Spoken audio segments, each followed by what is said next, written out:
দুপুরে ধানমন্ডিস্থ আওয়ামী লীগ সভাপতির রাজনৈতিক কার্যালয়ে সমসাময়িক বিষয় নিয়ে কথা বলেন আওয়ামী লীগের সাধারণ সম্পাদক ওবায়দুল কাদের। গণতন্ত্রের নামে বিএনপি কারফিউ গণতন্ত্র চালু করেছিল মন্তব্য করে তাদের মুখে গণতন্ত্রের কথা মানায় না বলেও জানান তিনি। বহুদলীয় গণতন্ত্রের কথা যারা বলে তাদের গণতন্ত্র ছিল কারফিউ গণতন্ত্র, তাদের গণতন্ত্র ছিল 15ই ফেব্রুয়ারি প্রহসনমূলক নির্বাচন, তাদের গণতন্ত্র ছিল হ্যাঁ না ভোট, যেখানে 114%ও হ্যাঁ ভোট হয়েছে। তাদের গণতন্ত্র ছিল 1,23,00,000 ভুয়া ভোটার। এটা কি গণতন্ত্র?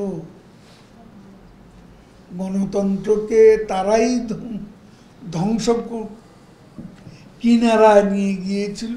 বেনজিরের বিদেশ যাওয়ার বিষয়ে সরকার অবগত নয় জানিয়ে তাকে গ্রেফতার করা হবে কিনা তা আদালত দেখবে বলেও জানান ওবায়দুল কাদের। সেই প্রক্রিয়া তো আছে,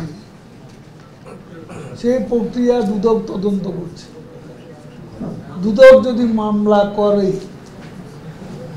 তো মামলা করার পরে তো আদালত ঠিক করবে তাকে গ্রেপ্তার করবে, কখন করবে, জেলে পাঠাবে। এটা তো প্রক্রিয়ার মধ্য দিয়ে হবে, বিচার ব্যবস্থার যে প্রক্রিয়া সেই প্রক্রিয়াতেই হবে। আমরা সরকারকে আদেশ দেব।